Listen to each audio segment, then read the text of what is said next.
الرحمن الرحيم السلام عليكم ورحمة الله وبركاته. عيد مبارك دمان أمد الصوماليات ملك استود جوجتان anigoo ah xogayaha guud ee xisbiga Gurmud maanta waxaan isugu yeernay inaan idin sii dayno warbixin ku saabsan xaaladda guud ee dalku marayo gaar ahaan war-saxaafadeed ku aadan arrimaha doorashooyinka 2020ka 2021 waxaa xusid mudan in 20kii bishii February ee sanadkan madaxweynaha Maxamed Cabdullaahi Farmaajo uu qalinka ku duugay sharciga doorashooyinka qaranka ee heer federaal oo ay ansixiyeen labada aqal ee baarlamaanka. Xisbiga Gurmud wuxuu qirayaa in ansixinta sharciga doorashadu ay tahay tallaabo muhiim ah si looga gudbo nidaamkii siyaasadeed ee odayaasha dhaqanka iyo orgooyinka beelaha loona gudbo nidaam muwaadiniintu cod ugu yeeshaan masiirka dalka hase ahaatee laga gaabiyey habraaca lagama maarmaanka u ah qabsashada doorashada iyo dhaqangelinta doorasho lagu kalsoon yahay sharci ah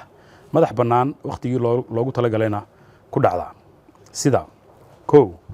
diiwaangelinta rasmiga ah ee xisbiyada siyaasadeed oo ay ahayd in la dhammaystiro ka hor 6 bilood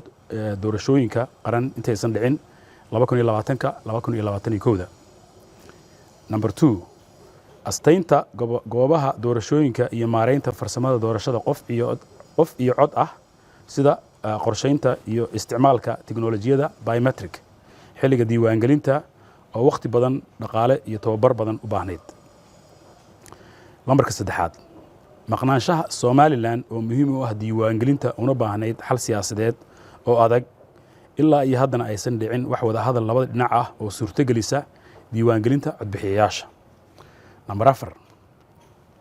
wada shaqayn la'aanta dawladda dhexe iyo dawlad goboleedyada iyo khilaafka ku salaysan dastuurka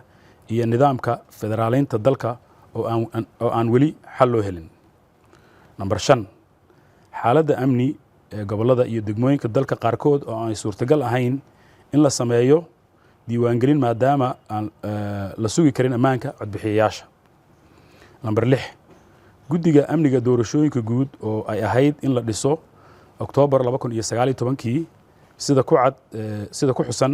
is-afgaradkii heshiiska isla xisaabtanka dawladda federaalka Soomaaliya maamul goboleedyada iyo deeq bixiyayaasha ama waxa loo yaqaan 2020 Mutual Accountability Framework oo aan weli la meel marin. Number 7 xisbiyada siyaasadda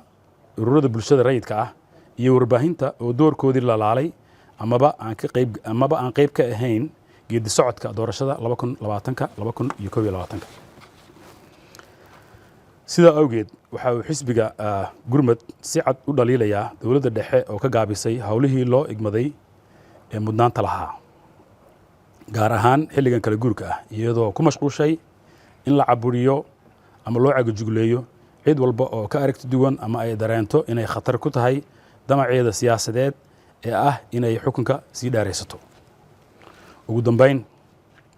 waxaa la wada ogsoon yahay tan iyo dawladdii ku meel gaarka ahayd ee carta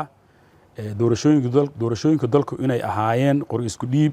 ilaa iyo maanta lagu soo caanamaalay isla markaana abuurtay jawi degan oo ay bulshadu heshiis ku tahay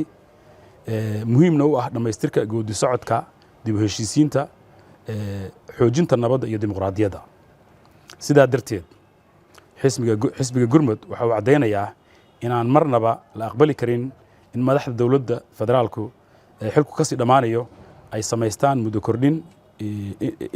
inay samaysato muddo kordhin iyo in ay doorashadu dhaafto waqtigii loogu talagalay. Dhamaad.